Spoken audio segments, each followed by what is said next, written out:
Everyone, I finally have the man himself, Jorge from All American Cycle. I'm over here in the Miami area, Miramar area here. And have you seen this in previous videos? By the time this airs, you know, all these videos have come out. But Jorge is graceful enough to take a little bit of time out of his super busy schedule to have a sit-down one-on-one interview with us and all of you guys and ladies that are watching this, because I had a lot of questions for him when I was calling. I was just like you guys, you know, calling here. And by the way, if the phone rings, please excuse it. We're doing this in the middle of the office, in the middle of the day, so just bear with us. But yeah, so we got here, and I just want to give a little introduction to you, man. Jorge, he is here in the South Florida area, Miami area, Miramar area. He's the owner of All American Cycle, and he is known to have the fastest CVO in the street racing kind of scene, which I'm a fan of, because I also have a Mako Shark Fade CVO, which is that one, and he has other fast bikes. He's actually built up a nice community here in the area, and he's the one that built me a 153, and anybody can get what I have. So he's a family man, and he takes care of all of his customers, man. So absolutely. With that being said, man, welcome to the channel, man. Thank you for giving me the opportunity to build this bike for you. Thank you. I know you've been putting a lot of thought to it. Really nice bike. It came a long way from a bone stock bike. You came here like what, 6 months ago? Three or four, three, because it was we're in June. And it was Daytona March. Complete makeover. 100% makeover. Yeah, what happened was, if you guys haven't seen that, as I mentioned, Jorge is known for making some high horsepower, reliable bikes, and I was on the hook, guys. I like the speed, I like the reliability, I like cross country. Yeah. I dabble into race, and eventually I will, but I'm still just having fun. I just really like touring and seeing the scenery. Yes, so do I. Right. That's what I really enjoy, and that's why, that's what pushed me. You know, so I really like riding. I love getting on my bike and just going for a ride. I love the backcountry roads and mountains and all that. I don't get to do it as much as I would like to now because of the little kids and the business being so busy. But that's honestly what led me to building big motors. Because I'm like, you know, I was like, why can't we just cruise around and be able to make some decent power on a big motor and be able to ride it?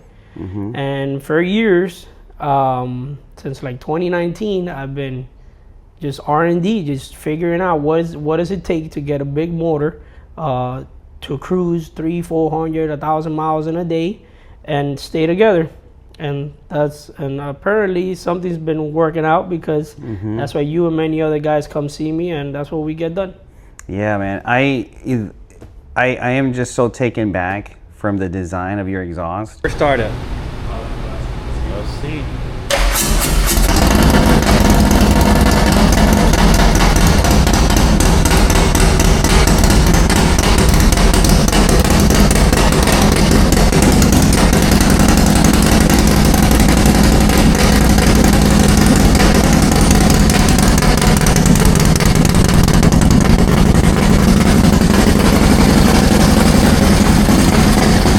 That's proprietary. That, as you mentioned in my video, from the head and the jump, it's 2 inches right off the bat. Yeah. You know, granted, it's a 153, so I don't know what parameters are, but like, how do you design that, man? So it came to it all started. You know, we started building the big motors, and I wasn't noticing big gains in power, and like no matter what we were doing, they were capped out.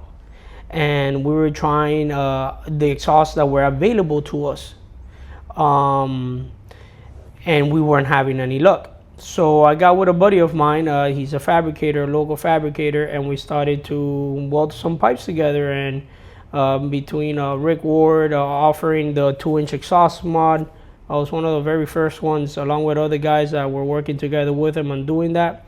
And we tried that. We freed up some horsepower there. Then we started playing with the dimensions in the pipes, and we came up with this pipe, and we saw big gains in power. And in the street, you want a full length exhaust system, in my opinion, and from what I see on most of the customers, because yeah, it sounds cool for your bike to be very loud and all that, but I guess if you're really riding the bike, at some point you're gonna get bored of it, and it's just not joyful. You feel like you're riding a race bike around the whole time. Yeah. When you have a really loud, short exhaust system always there in your ear. So we put together. We finally found the combination. Now I needed somebody that can mass produce the pipe, at least to what we need. And a guy, Mike at CMP, he's the one that puts that nice pipe together. His craftsmanship is like insane, never no flaws. It's just, and he's got his exhaust tip on it, and pretty much I told him what I needed, and he understood, and we made it happen, and we were surprised by the results, and we love the pipe. It's I have it on my Mako right now, and bike runs well into the 9s in the street with that, and many other customer bikes do the same thing. So that's the story behind the exhaust. We were capped out, and we needed a way to make more power, to free up power. See, and that's what, since I made this video that I recently released, I've had so many people reach out and get my perspective and everything, and I'm just like, look, there's proprietary stuff here that is just not known. Obviously, it's just your shop, and that, I know people are like, well, what's the big deal with exhaust besides the sound? But the thing is that your exhaust, kind of moving further into the engine build, is matched uniquely to the heads. Like you have proprietary stuff that goes with that as well. And of course the headwork, where we're not even going to get into that. Yeah, but, the headwork is done by one of the best guys in doing it, which is Rick Ward. He does a hell of a job. He's just very consistent, and he loves what he does, and he's constantly just doing more R&D to get us more head flow and better parts. And he kind of understands my customer base and what we do with it. And we put together the best parts possible to keep the best reliable making power head. But that's like your proprietary flow design of the heads too, right? No, not necessarily. That's his. There's many ways how we structure. There's many ways you can build a head, but we build them a certain way because we know what's gonna take to run them in the street. Yeah, dude. It's just impressive, man. And then obviously, like some of the guys that are drag racing don't necessarily need as much work as we put into our heads and that we run in the street. Why? Because we need them to stay together for a long time. Right. If you're running a quarter mile at a time, even though you're revving high RPMs for the most part, it's just, to me, it doesn't beat it up as much as if you're cruising down the highway at 4,000 RPMs at 100 miles an hour for a couple of hours at a time. That puts a lot of heat, a lot of stress on all the components. Yeah. And that's really when you figure out what needs to be done to keep it together. Yeah, man, that's just crazy, man. But I just kind of want to jump a little bit, and we'll go back to the engine work, because I know everybody wants to know. But I'm really interested in like yourself, man. Like as I mentioned in the intro, like you're a family man, you're a business owner. You like, no cliche, but you started from the bottom, now you're here, kind of, right? And like, you know, that takes a certain level of motivation. That takes a certain level of mindset. That takes a certain level of character and a certain level of passion, and further, a certain level of talent and follow through. You know what I mean? So like, how, like, was there anybody that influenced you, or you're just like that? Like, how did you just like get here? You know what I mean? So, just to start it. I've always liked racing, you know, but I've always liked, for some reason, I've realized that I always lean towards making something that's not supposed to be fast. See? You see, like some guys that like to go fast, it's real easy to go buy a crotch rocket and have almost a 200 horsepower right out of, half the weight, everything. But I've never owned a crotch rocket. Really? Yeah, I never owned one. So I love them, think they're the baddest bikes around, but I like making something that's not fast. I like the challenge. In other words, you know, that's what I've done. Like when I was into cars and stuff like that, I wanted to make an SUV go fast. Yeah. You know, like stupid things like that. But so that's how I got to. A person that really helped me a lot was the original owner of All American Cycle. His name is John. Okay. John Wareham. He was a friend of mine. He was ready to retire. He pretty much sold me the business, and he had a lot of background in racing and just, you know, making stuff go fast as well. And he was one that really steered me in the right direction. Nice. And then from there on, I just took off. Yeah. No, I ask you that because, like, you know, I was in the military, and there was this one sergeant that was always on my butt. I thought he hated me, but all he was doing was pushing me. So that I reference that person, you know, to certain things. But that's good to know. One thing we had in common was that we both like to make power, but we wanted to be able to jump on it on Sunday and go wherever we wanted to with a group of guys. And then we wanted to ride, race each other for the bike not to leak oil, or for the bike not to do nothing stupid. We wanted to make it look like if it was an original bike, but it had all this power. Yeah. And then everybody realized, oh, why is Jorge's bike so much faster? You know, what does he have done to it? And then everybody, oh yeah, I want what you have in your bike. And then this other guy sees what this has in his bike, so now it becomes a trend, and everybody wants a highway bike, but that can be real fast as well. Yeah. And that's where we're at now. And that's me. I started calling it, I think I may have heard it, but I started calling it the hybrid, right? Where you can knock the brakes off of somebody, beat somebody, but then you can go from Miami to New York City, right? So you know, pump gas. Right. To some point, you're not going to be the fastest, of course, because somebody with better fuel and more aggressive engine combination is obviously going to make more power. Yeah. But it's definitely, you know, we're in the sweet spot where we can have fun doing both. Man, is it a sweet spot? Let me tell you, man. That I've always, when I came here in March, I went back home and people reached out to me because they saw the video as well, but not at this caliber because we kind of put it out there. And they were asking me, you know, what the difference is. I was like, look, I don't know anything, but I can tell you that I've heard a lot of bikes throughout my travels throughout the country and different shops and stuff. And the thing about that is the tone of your tune, in my opinion, is very unique. I don't know if that's just how you tune it or just the work that's put together, but the tone of your tune, to me personally, is very unique. Yeah, it's a good point. So like, it's not just the way that I tune the bike, which is a very important part, because it's just a combination of the whole engine. It's a stout motor, is what we like to call it. The motor is dialed in. You know, the camshaft is right for the compression, for the displacement, for everything, and the exhaust, everything. But you definitely need to know how to tune a bike. You just can't. It's not just tune it for wide open throttle, because you're not wide open throttle all the time. You'll go wide open throttle a couple of times a day or whenever you're racing someone, but you need to make that motor very happy when you're cruising, again, down the highway, 80, 90, 100 miles an hour in the heat that we have here. Yeah. You know, we have we cruise down the highway, we go, it's 100 degrees, 101, and down here, and in Texas as well, you know that our temperatures are like rougher than anywhere else. And you got to be able to keep the motor happy while doing that. Yeah. If you're not, then that motor is just not going to live. Because you can ruin a motor, the best motor in the world, you can ruin it real easily by having a bad tune. Yeah, man, dude, that's...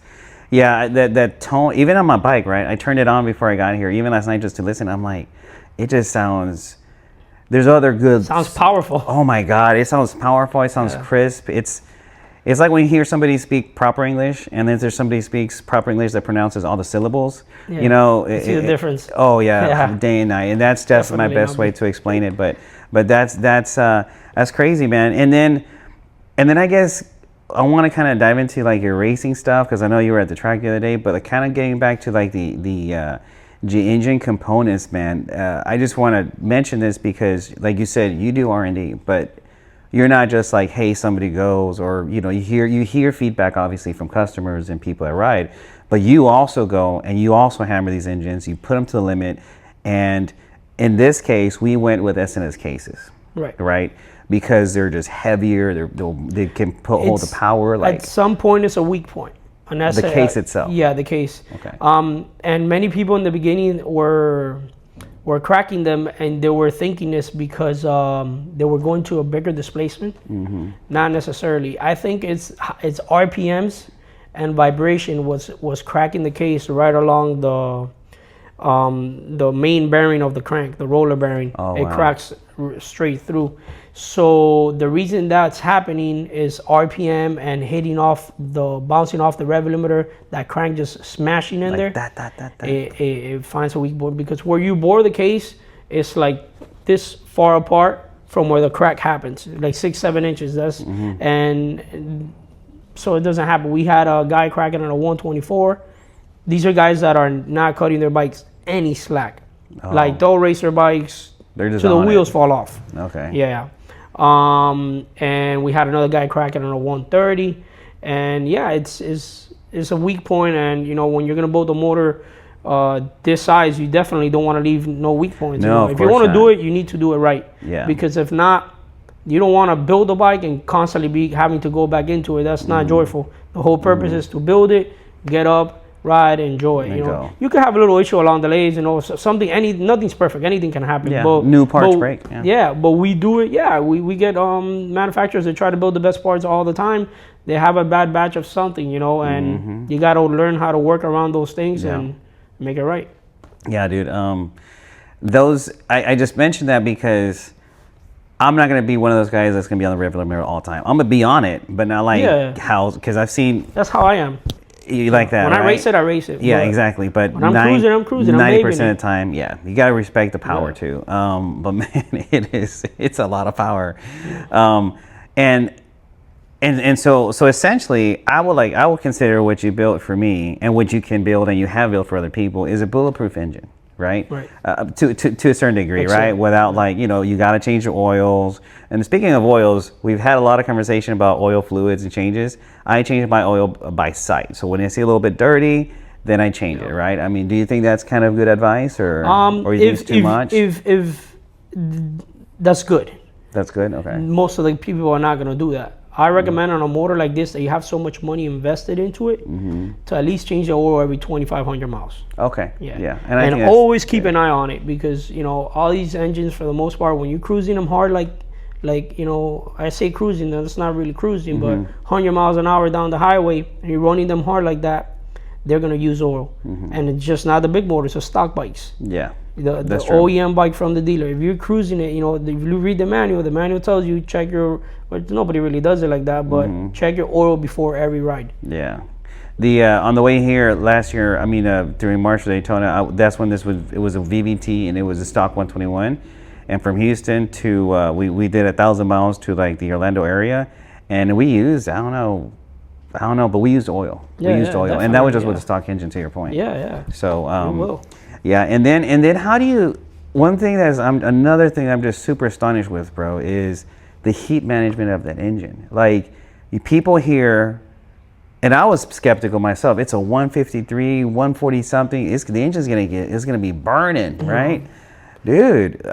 It's not getting hot. How do you do it? It's just the right having the right compression. I found the limit where the compression needed to be. And it took me some time to get it there. Of course. Oh my God, yeah, because it's cooler than a 131 stage 4 kit with the Harley kind of package. Well, a lot of that has to do as well with the tuning. Oh, okay. Yeah. The temperature and how the engine runs has a lot to do with the tuning. Even if you don't have crazy compression, if you have mild compression but your motor's not tuned right, you will have I get guys here with stage 2s all the time that their bikes were built somewhere else and they're like, man, I need to tune this bike. This bike just runs way too hot. And you tune them right, and they run great. Yeah. No, that I showed everybody. It said 262 or 258 degrees from here to Naples and back. And for you guys that don't know, that's what, a 3-hour ride or something like that? From here and back for sure. Yeah. So I did that, and during the braking period, which I would expect it would get hotter. It was just a base tune, not even like the tune. The motor will run a little cooler once it loosens up. Okay. But my wife's bike, 25 ST, it's just a stage 1, and that bike runs 248, 250, and we ride like side by side, and I run like 255, 258. Yeah. Very consistent with mine then. Yeah, dude, no, that's crazy, man. And I do notice when does it run the hottest is when you're running high RPMs on the highway. You see, if you slow down, you see the drop into be why, because you're building more RPM, building more heat, and you think that you're getting all the nice cool air. Well, it's not really cool here, but you know what I mean. I gotcha. But it's not. It's that's when the bikes run the hottest, when you're running them hard on the highway. Yeah. That probably makes sense why they're ticking when I turn off the bike. Yeah. Tick, tick, tick, tick. Yeah, of course. Yeah. Dude, that's crazy. Now, if we can dive into your racing stuff, man. Right. Like I know you do like street like some street racing. You have people, on the whole street racing scene, which I'm a big fan. I'm sure all these people are too, as well as the track. But there's a certain thing that that's not controlled, but controlled in the street scene, I think, in my opinion, as a spectator. But like how, not, I mean, I'm not gonna ask like how all that gets set up and stuff like that, but like, or rivalries or anything, because everybody's trying to win at the end of the day, have fun. Yeah, Everybody's just how everybody's building engines, right? But like, how did, I know you mentioned you've kind of always kind of like to make things go fast, but like at this level, man, you're racing other states, other people, other like groups. Like how did that even start, you know? Well, the Harley scene has been around racing from the digging that I've done and talking to the people who've been around it for a lot longer than I've been for a very long time. It's never been crazy big because Harleys have always known to be unreliable, and whenever you hopped them up, they wouldn't stay together. So what the MA coming out, it just blew everything up. I remember. Yeah. Milwaukee 8 came out, just, you know, you were putting a cam in and people were picking up 30 horsepower, big bore kits. So whatever, that happened, and the racing scene did grow. I started to travel to Georgia. That's where they would do like an annual race, like get together, the guys who like street race and stuff. And I started going there, and I think the first year I went, I got my ass kicked by a bike, and I'm like, damn, I really like this. I wasn't racing Harleys yet, but I was like, damn, I really like this. And I, you know, quickly always been around racing. I quickly saw what I needed to do to be able to get where I wanted to get. You're taking notes from day one. Yeah. You got to learn from everybody. You know, everyone you race has, you could take something from it. You got, you know, you just got to be able to put everything together. Yeah. You know, it's just like building a motor. You don't necessarily need to be the one machining anything, or you don't have to be the machinist, but you need to know what it's gonna take for that motor to make power, and who's gonna do it for you. Yeah. That's you know, some guys have the talent that they can do it all themselves. I just know how to really put it together. Yeah, well, I'll tell you what, how to grab it. I know how to find like what works together and make it happen, and I try to work with the best in the country to do that. And that's why we've been so successful doing it, and I thank them for that. But yeah, so we got into racing, and then everybody automatically started to notice that I was competition, you know. I wasn't just online talking smack about it. And we started racing, and one thing led to another, and then, you know, it's just street talk, you know. Yeah, I gotcha. We got baby George in the house. You know, the next generation right here. Okay, papi, ahora vamos. So when you started, so how long have you been doing these races? Like in terms, because I know sometimes they come here, sometimes you go there. How long has it kind of? I want to say like 5 years. No, like going on 5 years now. Yeah. Man, no, I think that's pretty cool, man. And I would love to be a part of it. I just don't have that skill set, but I definitely just to watch. You know what I'm saying? Yeah, no, for sure. Well, nobody does. It's just you got to put. It's like an athlete. You know, you got to practice and practice and practice. Fair. Till you get there. You know, you're not gonna go fast if you don't practice. Yeah. You know, that's one thing I asked George was how do you know, bro? Like so you have your clutch hand. Oh, and by the way, let me just take a little moment here. I don't know what you guys did to this clutch over here, but it is smooth, crisp, short. I mean, you would have thought it was a damn hydraulic clutch. Yeah. You know, it is just smooth, and it's just. And it's hard. It's hard to get that from a clutch cable, but. Yeah, dude, and it's just like, man, I don't know what you guys did. Everyone. I feel like, not everyone, but most people, when they're building a bike, it's like, oh, I need an aftermarket clutch. I'm like, you don't. I don't, bro. I'm sorry, but I love stock clutches.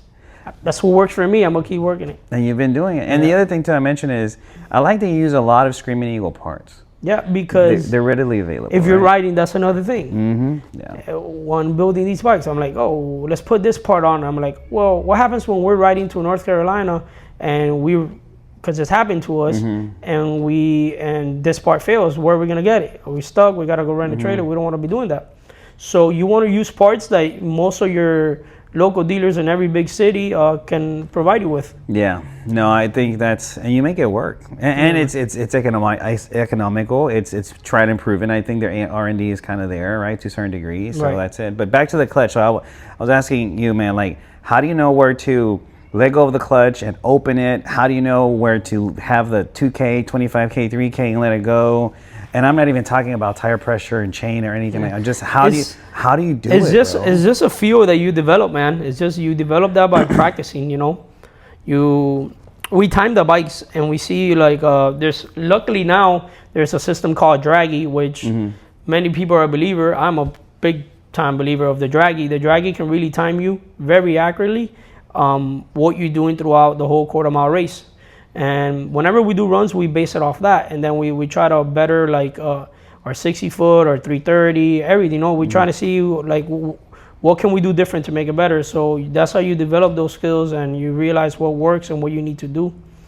Back then, we used to have to put sensors on the road. Oh, wow. And have like a timing system. An external. Oh, like what the track racers use is a system called Broward timing system. Yeah. And that was a mission because we were doing that on the road, on the street, and a car would drive by and knock over your $600 sensor. Oh my God. So now you're pissed off because you couldn't do what you need to do and you got to order one. And it's like, but the Draggy definitely helped us run in the street and be more accurate, because at the track you go and everything's nice and laid out for you and you got a good surface where you're going to have a better traction. But on the street, you're not. Yeah. And every track is different. But buddy, every street is really different. Yeah. And that's the big problem. The street is just is really unpredictable. You gotta like have a lot of experience in the street to make it work, and that's why it's more of a challenge. Yeah. Do you guys have a preference of asphalt versus concrete? Oh, concrete. Yeah, concrete hooks better. Okay. It's hard to find the concrete. Yeah. Well, if you go to that's Houston, why if you look on YouTube and you see a lot of, exactly. If you go to Houston, we might make something happen. Yeah. Oh, for everybody to get together. There's a lot of concrete. Yeah. There's a lot of concrete out there. Yep. No, man, that's cool, man. I would just, and I asked like the other guys, like Mojo, Walfrey, and all them guys, even Anthony, Doer Production, shout out, man. Like, how do you guys? I think that alone, because you're looking at the light or you're looking at the guy who can have him go. Whatever. There's a lot going on in there. You have to go. I'm over here thinking I don't want to miss a year, even if I do have a good launch. Like, there's a lot that goes into it, even if you do time it right, So that's when I was asking you. So further, once you feel it and you're like, bam, you're gone. Like, then there's a shifting game, bro. It doesn't stop there. No, it doesn't. I'm telling you, it's something you got to be extremely consistent at, and you got to get a lot of practice, because you can have a guy. Everybody, that's what happens is that everybody thinks bigger. Everybody wants to go bigger. Whenever a guy doesn't see the time that he wants to see in the race, and a bigger engine, he automatically thinks he needs more power, and more power, and more power. And then you could put a good driver on the bike and it'll achieve it and it'll make it happen. It's just so much more than just having the power. You got to be able to put the power down. Yeah. If you're not putting the power down, adding more power is going to continue to hurt you. Yeah. Because it becomes more difficult to control the bike at that point. Yeah. And if you don't have a surface that's going to be sticky, then it's even harder to lay down more power. With the tire and pressure and all that. No, that's a lot. I've always been intrigued with that. I used to do this stuff like more circuit, but dirt bikes, but nothing like this, man. This is when I was a kid back home in Texas, hot summers. You know what I mean? Just having at it. I think I broke a bone here or something, but that was when I was a kid. But no, man, like, that's super amazing, man. So what, like, if I got a lot of questions and people reached out to me for questions on this build, I know you get swamped with them. You know what I'm saying? Yep. I guess, do you want to address some of those things? Like, one of the things that people have been asking me is the heat, but I think we kind of covered that. You got that down. Another thing was like an engine size and what they need it for. And I'm like, well, just what kind of rider are you? And that'll dictate what build you're going to get, right? And then people ask a lot about cost. So I just tell them, hey, man, every engine is different. Every setup is different. And to reach out to you guys. But I don't know if you have like a package for a stage 2 or a package kind of a set. I don't know if we have packages. We have our stage 1, stage 2, and a stage 3. And then the stage 4 always, it's also like a package, but it always gets more customizable. Yeah. What would you consider the 153? Is that a stage? That's not a package. That's not a package. That's just an all-out, you know, big motor build. Yeah. No, but what stage would it be? What determines a stage? I don't know. So stage 1 is exhaust, filter, and Right. a tune. That's your stage 1. Stage 2 is all that and adding a cam. Stage 3, I kind of copied Harley. They're Harley Davidson Screaming Eagle Stage 3. They pretty much do all of that plus a big bore kit and a throttle body. But no heads. No head work. Oh, okay. Then a stage 4, you add head work. But typically, when you add head work, you can get away with running a bigger, better cam, and that's going to produce more power. And then that guy typically is going to use more of that power. So he's going to, for sure, most of the time, he's going to upgrade the chain, the compensator ramp. So it just adds a lot more money to the build, because now you're adding so much more parts. That's a stage 4. Now when you go to the bottom end, we really don't have a stage 4, but think of it as like a stage 5. That's it. And then I tell every guys, you know, when you're building, if you're going into the bottom end, you most likely just build a bigger motor. Yeah. Well, naturally. Why yeah. not? You know. You're already there. That's what I've structured, and that's what we do. Just why? Because you can. It's not going to be a whole lot more, and I'm sure you can wing it. You can make it happen. Yeah. No. I asked that because different people, different. So we initially weren't going to build a 153. That's true. Please. Yeah. So I was going to build him a 147 because when he came, that's what he rode, and he fell in love with. He rode my bike, and he's like, "Oh man, this is amazing." So I pretty much tested him. You know, I wanted to see if he really wanted this, and I kept holding him off until he was like, "Bro, like I need this motor. What is it gonna take for us to get one going?" Yeah. So I'm like, okay, so whatever. I'm like, all right, we want to write you up and do a 147. And at the very end, without telling him anything, I just said, we're doing a 153. Yeah, man. And surprised him with that. And I'm so thankful for that. It was just, I think it was a video that I opened up the wheels, and I think we were communicating. I was like, man, I'm surprised. It was a nice surprise that they came out really good looking. Right. And you're like, I got a surprise for you. I was like, I hope it's a medium-sized shirt. No,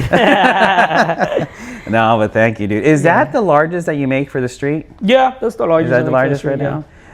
For the racing scene, I make a lot much bigger. Yeah. Yeah, there's a lot of guys now that they're bragging and showing off this big displacement motor that I've been running for a minute now. For a minute, yeah. Well, you know, there's been some people that have I would just say, a certain level of passion that's not in the favor for certain shops. I'll just leave it at that, right? But, you know, with that, I just want to set the baseline. With that being said, some people haven't been the nicest in the comments, and that's okay. That's, you know, everybody's entitled, I say. Yeah, but, of course. But, you know, 153 that I'm gonna ride cross country, you know, race a little bit here and there, and build up my skill set to that bike, versus have the bike build skill set to me. I've always like that. That's true. 153 cubic inch doing 1,000 miles in less than 24 hours, in my opinion, is kind of a big deal. I don't think it's done before. Yeah. Matter of fact, I'm the only one that's done that turbo 1,600 miles and 8,000 miles in the days. Yeah, no, you know, we spoke about it. It's Yeah, so anyways, I'm excited to do that. As a matter of fact, I don't know, I might just come straight here to Miami, say hi, and book and turn. That would be cool. Just to, just to see what's up. Actually, that might work out better, just so you can kind of look at the engine and stuff. So I might do that probably in a Sturgis, Born Free, Texas in October. Probably in the October. You're trailering to Sturgis? I'm trailing it because I want to show it without rock chips. Yeah. No. I already got a little rock chip on the left. So Jace, it's gonna come to you if this is not just a little bit right here. Yeah. So just a little rock chip, but I think I got that over. How many miles are you from Sturgis? I am 1,400 from Sturgis, from Houston. I want to say. That's a lot, yeah. Yeah, 1,400. But normally I ride back and forth to Sturgis. I ride my turbo and back and forth and all that, and once I kind of do that, then I'm gonna go to Cali. I want to visit some of the people out there, and then I'll come down here and stuff. But I think over here, invite me somewhere in the cooler temperature, October, November timeframe. You know, Yeah. after Halloween, before Thanksgiving, maybe something. You'd be like surprised. that. There's still a lot of heat here. Yeah, by then. but yeah. But at least it's not summer, you know. Yeah. But yeah, man. So I know you're really busy and all that stuff. But I just want to ask you before you close out, man. Do you prefer a street light or a road light? No, I like road glide better. Road light. Yeah. And then in terms of a business thing, you know, is for anybody that's aspiring. I prefer a Road King better. A Road King. I love Road Kings. Wow. It's my favorite bike. Well, that's but the I do X-Bike. own road glides, and you know that's typically what you ride. You know. Yeah. But Yeah. Road King's where it's at. I'm hoping they don't discontinue the Road King. I don't see lots of movement with it, but hopefully It they has a keep lot it to around. offer. That's for Yeah. sure. And then for young people or just people in general, even guys like myself that see your channel, see you, and they're like, and they're because you guys inspire a lot of people. I mean, that's really why I'm here as well, right? But is there any advice for anybody who's trying to start a business, or not necessarily start a business, but has a passion, as you obviously did, and made something out of it? Is there any advice of that you offering to share people, like if you want to do something similar, or if you have a certain parts that you want to fine tune and you can bring to the market, like is there any advice you have for anybody that's just full of ideas, has the initiative, has the talent, but just doesn't know where to start? Like, do you have anything to guide? You know what I mean? On a positive note, there's a market for everything. Mm-hmm. You'd be surprised, and you can see that when you go to a motorcycle rally. Yes. You go to a motorcycle rally, and there's vendors there selling all sorts of things, right? And you may walk by something and look at it and be like, I wouldn't put that on my bike even if they gifted it to me and paid me to do it. Fair. And then you see 4 or 5 guys waiting there to buy it. So don't think your idea is too small. Just follow through with it, make it happen. And I think in business, the most important thing is you got to be honest, and you can't play with people's money. Mm-hmm. People work hard for their money, so you need to be able to stand behind what you're doing and treat everybody right. You know, don't like they're supposed to be treated, and that gets you a long way. Yeah. That's I feel you gotta be honest with everyone, and it's pretty much it, man. Man, dude, there's a lot more going into it, I'm sure, but in terms of the business aspect, but yeah, dude. Well, man, shoot, I won't take much time out, Thanks, much more time from you. I'm super excited, but we're gonna hit the road here right now, and I'm just very thankful, man, for you, your family, the hospitality, everybody in South Florida. The guys invited me to bike night, one best bagger that bike night. It was just Marina 84. Marina 84. So shout out to all you guys and Tony out there. But I will return. Sooner than later. And I just want to just thank you, man. For sure, man. Thank you for choosing me to do this for you. There's many other great shops out there, and you chose us and you came probably the longest to us. I value that a lot. And you already know, whatever you need, I'm here. I know, man. Appreciate and for all of you guys, man, thank you. How can they get a hold of you, Brian? No, they can call the shop or Instagram. You can DM us on Instagram. I'm really busy here. Mm-hmm. We don't have it's not a big shop at all, and there's not a whole lot of staff. So I can't be on the phone all day, because if not, I won't get the work done. Yeah. And I have a lot of pressure from everyone trying to meet their deadlines.